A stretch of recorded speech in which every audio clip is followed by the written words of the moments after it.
नमस्कार दोस्तों। आज बात करेंगे स्टैक के काउंटेनेंस मॉडल की। ये एक ऐसा जबरदस्त फ्रेमवर्क है जो हमें बताता है कि कोई भी प्रोग्राम कितना असरदार है। ये एक बहुत बड़ा सवाल है ना?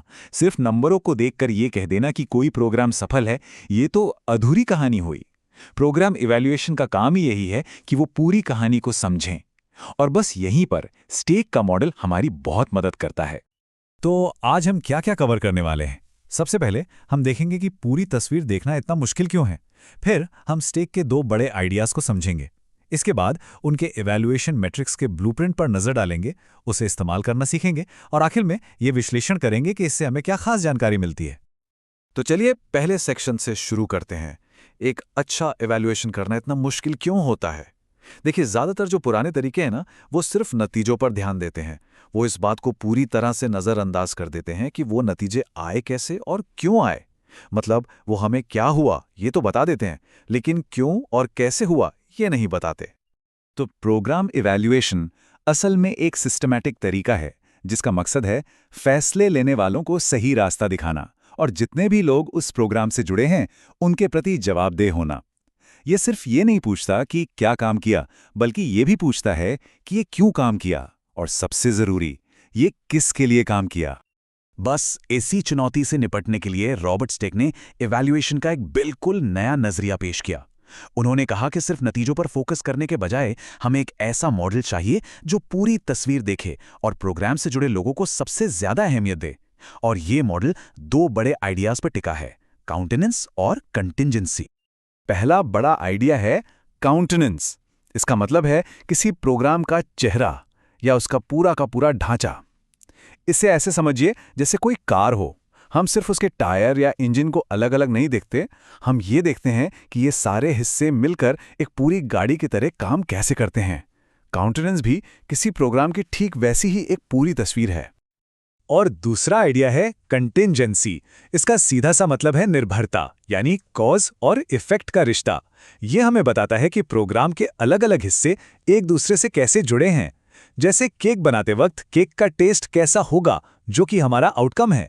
ये इस बात पर निर्भर करता है कि हमारी सामग्री यानी इनपुट क्या थी और हमने उसे पकाया कैसे, यानी प्रोसेस क्या था। बस यही कंटिंजेंसी है। तो सवाल उठता है कि हम इस पूरी तस्वीर को, इस काउंटेनेंस को एक सिस्टमैटिक तरीके से देखें कैसे। खैर, इसके लिए स्टेक ने एक बहुत ही काम का टूल बनाया जिसे हम कहते हैं इवैल्यूएशन मैट्रिक्स, और ये इस मॉडल का दिल है। अब इस मैट्रिक्स के दो मेन हिस्से हैं। इसकी जो पंक्तियां हैं यानी रोज हैं, वो प्रोग्राम के 3 फेजेस दिखाती हैं, एंटीसीडेंट्स, ट्रांजैक्शंस और आउटकम्स। और जो स्तंभ यानी कॉलम्स हैं, वो हमें दो बहुत ज़रूरी नज़रिए देते हैं। हमारी योजना क्या थी, जिसे यहाँ इंटेंट्स कहा गया है, और असल में हुआ क्या, जिसे ऑब्जर्वेशंस कहते हैं। आइए इन फेजेस को थोड़ा और समझते हैं। एंटीसीडेंट्स मतलब वो सारे इनपुट्स जो प्रोग्राम शुरू होने से पहले मौजूद थे, जैसे कि सिलेबस या हमारे पास क्या रिसोर्सेज हैं। ट्रांजैक्शंस का मतलब है प्रोग्राम के दौरान होने वाली एक्टिविटीज, जैसे कि पढ़ाने का तरीका या वर्कशॉप्स।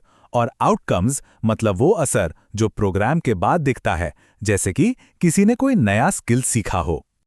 और वो जो कॉलम्स थे, इंटेंट्स और ऑब्जर्वेशंस, वही इस मॉडल की असली ताकत है। इंटेंट्स का मतलब है कि हमारे इरादे क्या थे, हम क्या हासिल करना चाहते थे। और ऑब्जर्वेशंस का मतलब है कि ज़मीनी हकीकत क्या है, असली डेटा क्या कह रहा है। हमारी प्लानिंग और असलियत के बीच का ये जो फ़र्क है या जो समानता है, बस इसी को समझना इस मॉडल की सबसे खास बात है। चलिए अब इस थ्योरी को प्रैक्टिकल में उतारते हैं। हम एक बैचलर ऑफ एजुकेशन यानी बीएड प्रोग्राम का उदाहरण लेंगे और देखेंगे कि इस मैट्रिक्स को इस्तेमाल करके उसका इवैल्यूएशन कैसे किया जा सकता है। इस प्रोसेस में 4 सिंपल स्टेप्स हैं। पहला, हम सभी जुड़े हुए लोगों से उनके लक्ष्य यानी इंटेंट्स पता करते हैं। फिर असल में क्या हो रहा है उसे रिकॉर्ड करने के लिए ऑब्जर्वेशंस करते हैं। तीसरा, इन ऑब्जर्वेशंस को जांचने के लिए हम सफलता के कुछ स्टैंडर्ड्स तय करते हैं। और आखिर में इन्हीं स्टैंडर्ड्स के आधार पर हम एक सोचा समझा जजमेंट यानी फैसला लेते हैं। तो पहला स्टेप है इंटेंट्स इकट्ठा करना। अब देखिए, बीएड प्रोग्राम में हो सकता है कि कागजों पर लक्ष्य लिखा हो कि टीचिंग स्किल्स सिखाना है, लेकिन जब हम असल में स्टूडेंट्स टीचर्स और जो लोग नौकरी देते हैं उनसे बात करते हैं तो एक ज्यादा गहरा इरादा सामने आता है। वो चाहते हैं कि टीचर रिफ्लेक्टिव बने, मतलब वो अपने पढ़ाने के तरीके पर लगातार सोच विचार करें। दूसरा स्टेप है ऑब्जर्वेशंस रिकॉर्ड करना। यहाँ हम ज़मीनी हकीकत का डेटा जमा करते हैं। जैसे ऑब्जर्वेशंस हमें बता सकते हैं कि ज़्यादातर स्टूडेंट टीचर्स लेसन प्लान तो अच्छे से फॉलो कर रहे हैं, लेकिन ये भी सामने आ सकता है कि कुछ को क्लास में स्टूडेंट्स को एंगेज रखने में दिक्कत हो रही है। ये ऑब्जर्वेशंस हमें एक सच्ची और अनबायस्ड तस्वीर देते हैं। तीसरा स्टेप है स्टैंडर्ड्स तय करना। अब ये स्टैंडर्ड्स किसी की पर्सनल राय नहीं होते, ये सफलता के लिए पहले से तय किए गए बेंचमार्क होते हैं। बीएड प्रोग्राम के लिए ये NCTE यानी national council for teacher education जैसे किसी बोर्ड के तय किए हुए स्टैंडर्ड्स हो सकते हैं। ये हमें एक पैमाना देते हैं कि अच्छा परफॉर्मेंस किसे कहेंगे। और आखिरी स्टेप है जजमेंट, यानी फैसला लेना। ये सिर्फ पास या फेल का ठप्पा लगाना नहीं है। यहाँ हम अपने ऑब्जर्वेशंस की तुलना उन तय किए गए स्टैंडर्ड से करते हैं और प्रोग्राम की क्वालिटी पर एक बारीकी से फैसला लेते हैं। जैसे हो सकता है हमारा फैसला हो कि प्रोग्राम कुल मिलाकर तो अच्छा है, लेकिन क्लासरूम मैनेजमेंट जैसे एक खास एरिया में सुधार की गुंजाइश है। एक बार जब हमारा ये मैट्रिक्स पूरा भर जाता है, तब असली एनालिसिस शुरू होता है। अब हम इस डेटा में छिपे हुए पैटर्न्स और कनेक्शंस को ढूंढते हैं। खास तौर पर हम दो तरह के रिश्ते खोजते हैं। पहला है कॉन्ग्रुएंस, यानी हमारी प्लानिंग और असलियत में कितना तालमेल है, और दूसरा है कंटिंजेंसी, यानी कॉज और इफेक्ट का क्या रिश्ता है। कॉन्ग्रुएंस का मतलब है हमारी प्लानिंग और हकीकत के बीच कितना मेल है। सीधा सवाल है, जो हमने सोचा था क्या वही हो रहा है। अपने बीएड वाले उदाहरण पर वापस चलें तो हमारा इरादा था रिफ्लेक्टिव टीचिंग को बढ़ावा देना, और जब हम स्टूडेंट्स की डायरीज देखते हैं तो पाते हैं कि हाँ, वो सच में अपने पढ़ाने के तरीके पर गहराई से सोच रहे हैं। तो यहाँ हमारे इरादे और हमारे ऑब्जर्वेशंस के बीच एक मजबूत कॉन्ग्रुएंस है। अब बात करते हैं कंटिंजेंसी की। इसका एनालिसिस हमें कॉज एंड इफेक्ट का रिश्ता दिखाता है। याद है, एंटीसीडेंट्स यानी इनपुट और आउटकम्स यानी नतीजे। या हम उनके बीच का क्यों ढूंढते हैं। जैसे डेटा शायद ये दिखाए कि जिन स्टूडेंट्स को पहले से थोड़ा पढ़ाने का अनुभव था, ये हुआ एंटीसीडेंट, उन्होंने अपने फाइनल टीचिंग प्रैक्टिस, ये हुआ आउटकम, में कहीं बेहतर परफॉर्म किया।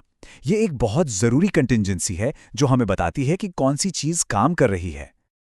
तो कुल मिलाकर स्टेक का ये काउंटेनेंस मॉडल हमें सिर्फ ऊपरी तौर पर कुछ आंकड़े नहीं देता, ये हमें किसी प्रोग्राम का पूरा चेहरा दिखाता है। उसकी ताकत क्या है, उसकी कमजोरियां कहाँ हैं, और सबसे जरूरी बात, उसे बेहतर बनाने के लिए साफ साफ रास्ते दिखाता है।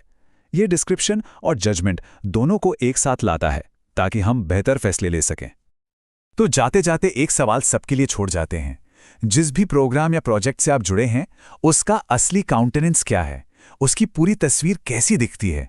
कभी अपने प्रोग्राम से जुड़े किसी एक व्यक्ति से बात करके देखिए और उनसे पूछिए कि उनकी नज़र में सफलता का मतलब क्या है।